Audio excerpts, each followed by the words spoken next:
Psalm 122.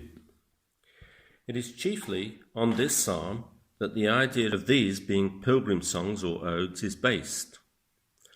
It displays its design in so many ways. In the words, a pilgrim psalm, or a psalm for pilgrims, and it refers to the ordinance in the Old Testament which directed every male Israelite to visit the holy city 3 times every year. The title of David is simply conjecture, and the Greek version of the Old Testament, the Septuagint, omits this. So the poet stands in his imagination or memory at the very gates of Jerusalem. The journey is completed, and at this moment, excitement and joy are lovingly recalled. Then we are given glimpses of his first impressions of the city that is all around him, the holy city, and all that's invoked in the caravan that he's a part of as it enters the city through the gates. The city, the crowds of pilgrims pouring in at the several gates to the city, the royal residences, the courts of justice, the sights and sounds of God's holy city. These evoke feelings of patriotism, admiration, and devotional reverence, politics and faith, evoking both of them very strong emotions. And then the prayer for the city's welfare rises on the lips of the psalmist, echoing the formal greetings so much a part of the Middle Eastern pilgrim groupings. This psalm is best arranged in couplets, giving a step-like rhythm, but somewhat distantly, a little bit like perhaps the journeyings to the city themselves. The structure of the psalm is something like this. Verses 1 and 2, the joy of arrival, or the coming to the city. Verses 3 to 5, the bonds of unity, or perhaps the building of the city. And the final 3 verses, verses 6 to 9, visions of peace, or perhaps the blessings of the city. So let's begin with the first 2 verses, the joy of arrival, or the coming to the city. You can imagine the feelings as at last they come to Jerusalem, and the house of the Lord comes into sight. That sense of arrival. The trials of an expatriate in Psalm 120, and the hazards of travelling, verse 121, are now overtaken by the sheer joy which had first drawn the pilgrims to embark on this journey, the sight of the holy city itself, the sight of the Lord's house, the climax of a long and tough pilgrim journey. It is that sense of exceeding joy which comes from the very presence of God himself, the God of the Holy of Holies. And in Jude 24, verse 24, we read of Jesus and him being the mediator of the God of glory. So let us go. This phrase is probably better, we will go. It's a verse that's inscribed over the portico of St. Paul's Cathedral in London. There's the joy of setting out and the thrill of arriving, and it's unmistakable in verses 1 and 2. How jubilant and thrilling it must have been after the exile, long years of being cut off from the holy city and its holy temple, for the first time in 150 years, to see Jerusalem with its walls and gates restored, and to pass in order to go to the house of the Lord. What a joy. Verse 2, our feet shall stand. This phrase is probably better translated as our feet have been and are now standing. Very much the concept of here we stand at last, at your gates, O Jerusalem. As the pilgrims reach the gates, they gaze, they look around them, they take in with wonder the realities of this, David's holy city. The house of verse 1 and the city of verse 2 provides an inclusio for each of the main sections of this psalm, verses 3 to 5 and 6 to 9. Both begin with the city in verses 3 and 6, and both end with the house, verses 5 and 9, though house has two different senses here. The sense of Jerusalem, the house of David, and Jerusalem, the house of God. The former concerns the building of the city, but the latter expresses its blessing, the blessing of the city. So moving on to verses 3 to 5, bonds of unity, or the building of the city. Verse 3 is another of those perplexing verses.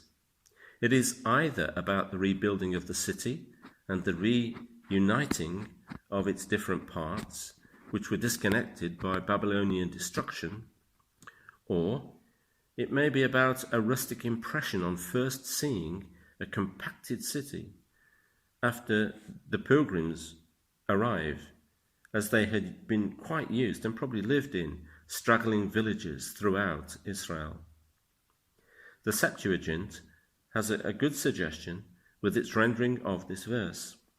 Jerusalem, the one built like a city, union is in it altogether. That is to say, it is the rallying point for all of Israel's tribes. Nothing could be further from that unity, the unity of this verse, than the Jerusalem that our Lord describes, killing the prophets and stoning those who have sent you, Luke 13, verse 34. The expression, bound firmly together, uses the same verb as that found in Exodus 26, verse 11, for making and putting together the tent of worship. Couple the tent together, that it may be one whole. This was the blueprint. And ultimately, this will be our reality, as we see in Revelation 21, verses 10 and following. And so this idea of compacted together is seen as a literal coupling together or joining up. Let's move on to verse 4. The unity was never meant to be uniformity. Israel was, and in many ways still is, a family of tribes, each with its well-marked character.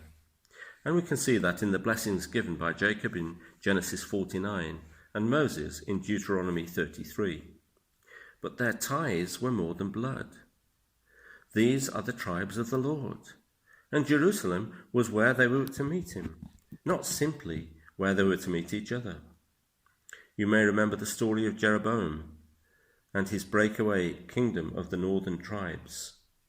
Fearing this rallying point of Jerusalem, we see the events of 1 Kings 12, verses 26 and following, where Jeroboam set up the calf and forgot the decree of the Lord for all Israel, found in Deuteronomy 12, verses 13 and following.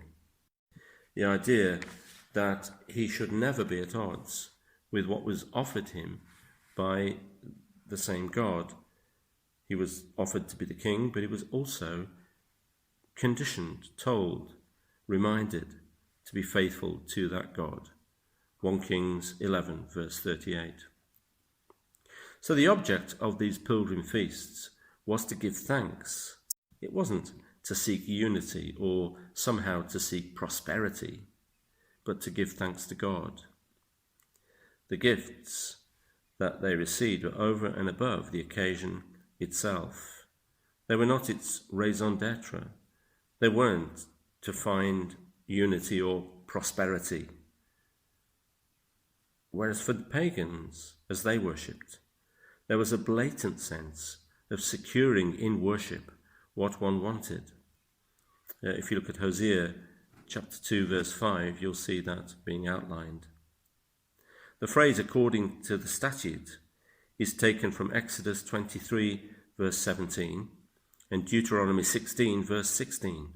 This expectation to praise the name of Yahweh, enshrined in the law of Moses, and then reinforced in the second law, the Deuteronomos, that we read of in Deuteronomy that was discovered, as you know, during one of the later king's reigns.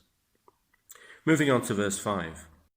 The word judgment in this verse may seem like an anticlimax among the glories of Jerusalem, but it means justice, which is a ruler's first duty and his best gift. We see that outlined in Isaiah chapter 2 verse 4 and 42 verse 3 and following, and we see it reinforced in Psalm 72 verses 1 to 4. Jerusalem may have been a cause for wonder, but it is also a place where justice is administered through David and his successors. Here is an echo of human justice paralleling the justice of God. He may be a God of love, but justice always lies at the center of his character and his rule. This has important implications for us as Christians when we consider the death of Christ. Verse 4 with its statutes and verse 5 with its judgments express that both of these are fundamental to the structure of this city, Jerusalem. Here is an expectation that God's direction of his people through his chosen ruler should be accepted by all. Praise and obedience are God's expectation of his people and their response to him. To receive God's judgment, his word, and to respond with the praise of their lips and the thanks of their hearts is an integral understanding within this verse. Moving on to the final three verses, verses 6 to 9. The vision of peace or the blessings of the city.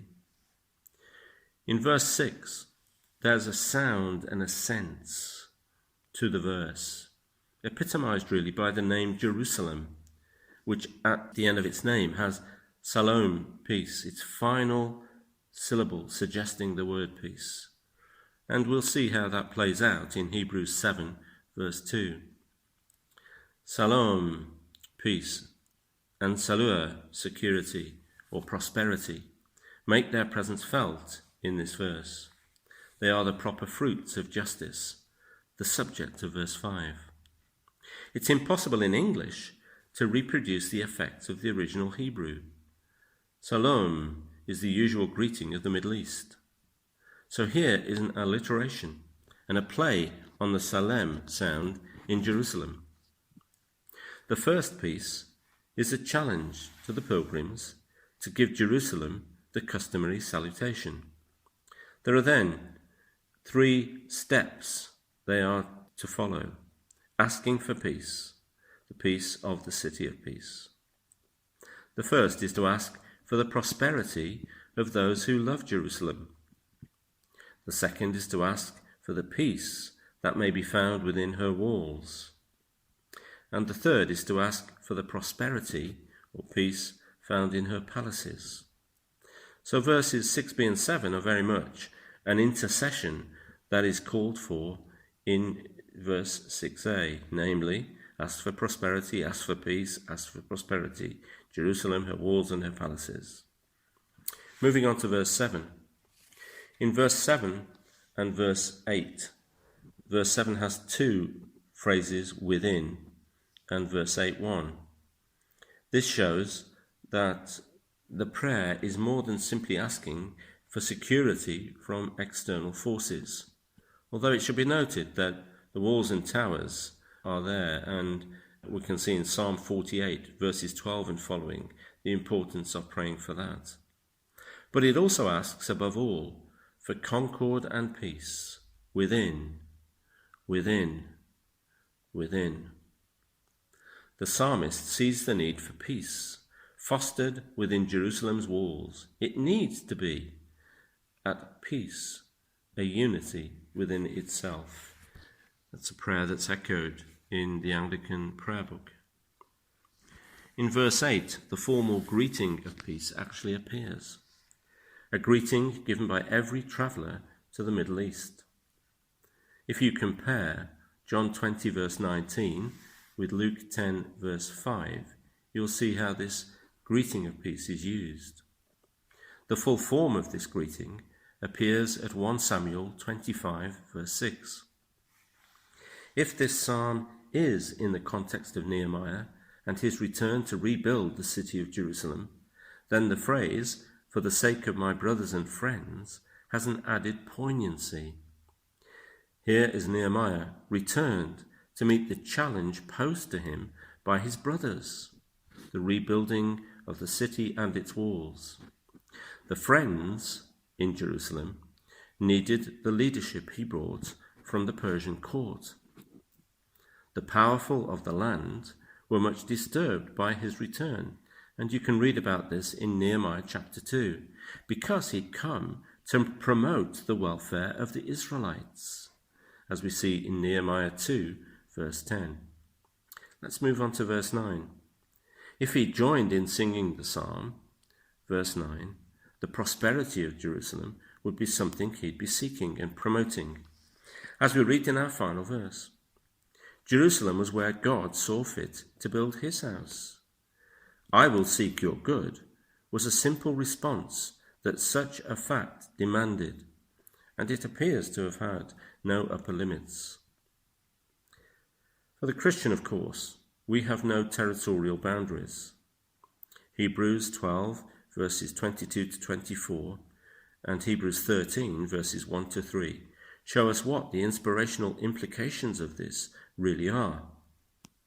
God's plans for the peace of his people would not be thwarted, even by the blindness of Israel in the days of Jesus, who wept over Jerusalem because of her people's inability to see what makes for peace. Jesus' dying and rising heralded a new peace, initiated by his first words after his resurrection to his disciples. "Peace be with you," words we can find in Luke 24, verse 36. This was a peace to the whosoever that believe in him.